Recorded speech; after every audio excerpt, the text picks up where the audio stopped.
Hi there, this is Scott Ohsman with the Always Off Brand podcast, and Brent Peterson here, and Talk Commerce and we did this episode together, and you're about to hear the cool, the easy Phillip Jackson with Future Commerce, and boy, did these guys do a heck of a job with Shopware. They released this big, killer, unbelievable report on RFPs. It's sensational, and to get just a little bite, a taster teaser, we had a great conversation with Phillip Jackson from Future Commerce. Appreciate you listening, and if you feel like it, get on over to that stream. Check out Always Off Brand. We're available wherever you listen to podcasts. Enjoy this one. Great conversation with Phillip Jackson with Future Commerce. Ladies and gentlemen, boys and girls, cats and dogs, oh my freaking goodness. Phillip from Future Commerce. You don't need a last name. That's true. Well, Phil Jackson was a hard name to have in the 90s. Winkle's better. The triangle offense. Okay, hold on, Brent. Wait, hold on. Scott Ohsman, Brent Peterson. That's right. Phillip Jackson from Talk Commerce, Future Commerce, Always Off Brand. And my new podcast is Always On Brand. It's such horseshit that he says that to me. It's mean. Is it not, Phillip? That's a very Brent-coded thing, sort of, to say. I think he's ordering, by the way. He's ordering. He's off mic. I'll have one of everything. Thank you. If I may, I'm starting to believe in synchronicity. I know that's sort of a weird and woo-woo thing to say in these circles. Like synchronized swimming? Synchronicity? What are you talking about? No, synchronicity. Like the song from the Police. Oh, yeah, synchronicity. Great. Yeah. Have you ever heard a band like that since Police? Seriously, no one is I say this all the time, He has Brent. a new song out, too. No, Sting does? Yeah, Sting just put out a new song. Fantastic. Back to your synchronicity. Sense. Sorry. Synchronicity. It's like when you start to notice things that sort of are aligning in your life. Yeah. Yeah. I'm experiencing that a lot lately. This is one of those things. I know. I just met you last month at E-Tail. Yep. I know of you. It's like I'm like a fanboy, and I got to meet you guys in live person. I've been a you and Brian. for 14 years. It's the Mutual Admiration Society. So much respect for you guys. You know what's so funny? We were at this dinner with a bunch of other people who don't pod, and we go into this complete equipment, software nerd pod talk across this poor woman who wasn't even in the conversation. Not even in the conversation. We're just talking across it. Also, she worked for Sweetwater, yes. So you would think that she'd know more about the equipment. Well, she told me this mic I'm on is the #1 seller. Yeah, it's true. All. It's true. Well, it turns out anything that you put at the top of the page becomes the #1 seller. Fascinating. In a billion-dollar brand, you can work? change That's e-commerce genius right there. Yeah. There you go. Come to me for all the merchandising tips. What is the newest, greatest Future Commerce? You guys are the content just dynamos over there. We have a new report that we're talking about here. I'll be up in a minute to talk about it here at the show, but it's called The Honest Truth. And we're talking about the least exciting subject in all of e-commerce, RFPs. Hit me. Really freaking painful. Yeah. Is what it stands I did for. get a preview of it, and it's very interesting. Thank you very much. Yes. Yeah, so our whole take on this is that there's the unspoken truth, and then there's the honest truth. We all know that it's a bit of a charade, right? 100%. And we broke it down, and we actually talked to people, 100 merchants who are software buyers in procurement, and we talked to dozens of agency leaders about what is it they expect out of an RFP, and what do they say, and what do they actually mean? And those things are very, very far apart, my friend. I like how you had merchant or buyer point of view in there. Yeah. I think that's great because I do feel as though, and I didn't get a chance to read the whole thing, but I feel like they already know who they're going to go with in advance, so, and they just put it out there for whatever. Yeah. Definitely not to make things go faster. So there's that, right? But I'm right. I'm in the middle of this in several times in my life because I've just been around a long time. Oh, yeah. And so I get hired to basically, part of my scope, if you want to call it that or whatever, is to go find the right agency fit. And so I'm kind of knee deep in this. So this is fascinating to me. And I haven't read the report. I got the what's up that it was coming out today at this big Shoptoberfest. I'm excited about this. I'm excited about it too. It is the most sexy, most exciting way to talk about the least exciting topic on planet Earth. So I don't know. I think it's really interesting. There's a lot of data in there. We could get into it, but I think you could also just read it for yourself. Futurecommerce.com/honest truth. Yeah, I think it's great, and so I have to ask because I think it's super cool that you've done this. We're almost out of time, Brent. Where was the why did you do it? Like RFP is the most unsexy thing in the whole world because I think it's is so needed what you've done. Because I think it's also the last vestige of a middleman that we have left in this business, where everything else has gone direct, and there's also it is probably the most susceptible to AI disruption. What we found is that third-party agencies that proctor RFPs are already using AI in that process, and a lot of the AI responses from from agencies are being run via AI as well. Yeah. So we're already there. It's just that those two systems aren't talking to each other. And what happens in the future, and this is really kind of where we end things in the report. Don't give it all away, Phillip. No, I mean, but I think Lord. there's a lot in there, and sandwiched in the middle, right? There's a creamy center. Okay. But at the other side of it is, we don't really need people in the middle of these processes talking back and forth to each other. We could actually go deeper if we had if we had a way of connecting business needs to fulfilling those needs. I think that agencies could probably pitch at a greater scale in a marketplace.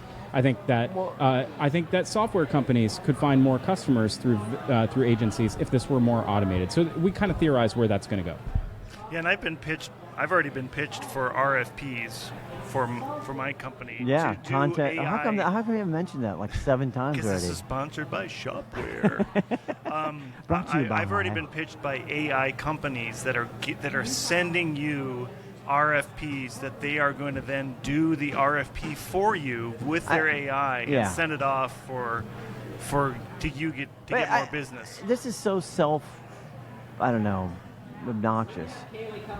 People come to me because I know most of the people in the Amazon space. I've been around Amazon for a long. I know a lot of the agency owners. I'm a former agency owner of Amazon stuff, and we have weaknesses and strengths, period.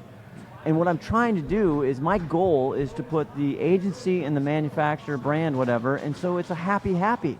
Everybody wins. But I have to do that, but I have to really know exactly what all the ugly wires are behind if you peel the wall, Sure. So I guess I don't know where I'm landing in this, but hopefully I'll add value of finding the right fit. It is dating, though. Isn't this all come down to dating, Phillip? It is. It's a form of dating. Yeah, for sure. I mean, I think RFPs is a different form of dating. It's a really it's a major horrible vanilla form of dating. It's more of an arranged marriage. Yes, if you think about it's it. an Indian form of dating. Yes. And I haven't read it and don't know shit, but let's just cut to the crap. I mean, basically, is it a who you know, not what you know situation? Is it a people thing?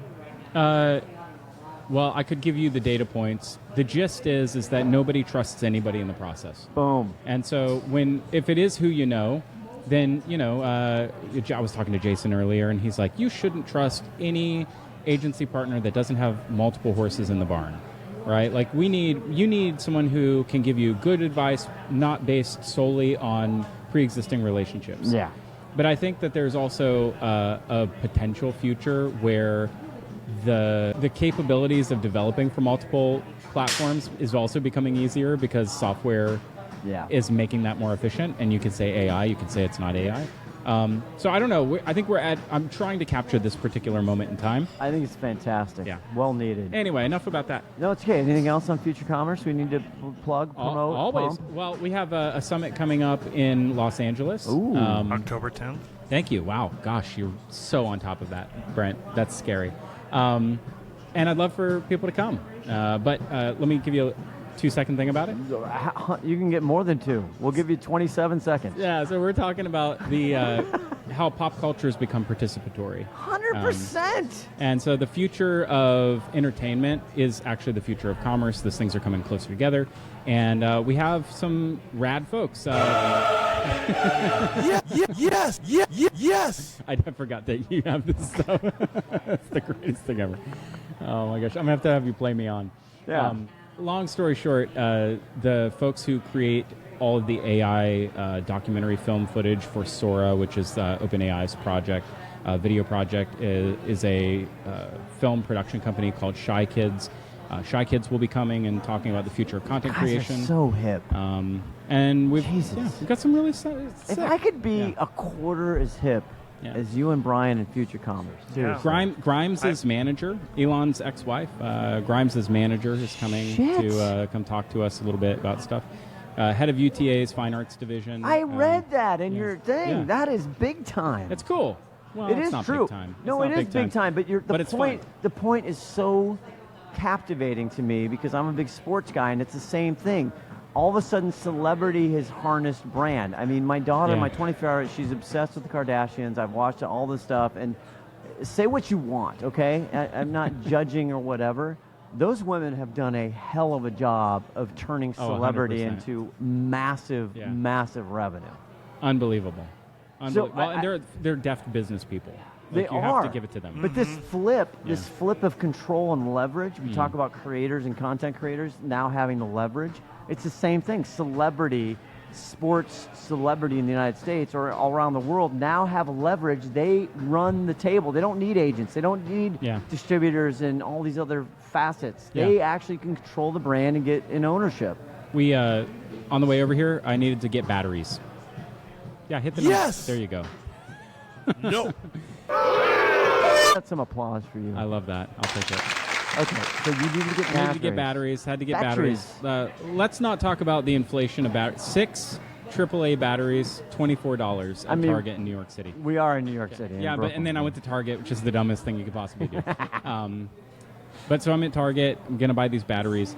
Thing that really took me by surprise is you have the video game aisle, right? You have televisions on the back wall. Yeah. And then you have 2 aisles of electronics, and the sign above it says content creator tools. And I think that we're at... This is at Target? This is at Target. Okay. Not Target New York City. I don't know that Target West Palm Beach, Florida has 2 aisles of content creator content, right? But content creation is kind of an incumbent on all of us to take part in. Like it is truly an economy unto itself. Now the creator economy I think is a little overblown. I agree. Right? But we're all participating in it in some way, right? Hi. Yeah. I mean, we're here at Shoptoberfest. I mean, are we? Sponsored by Shopware. That's a new drinking game. By the way, I got to get some food or else this podcast is going to get real funny. I think we're already there. Real funny.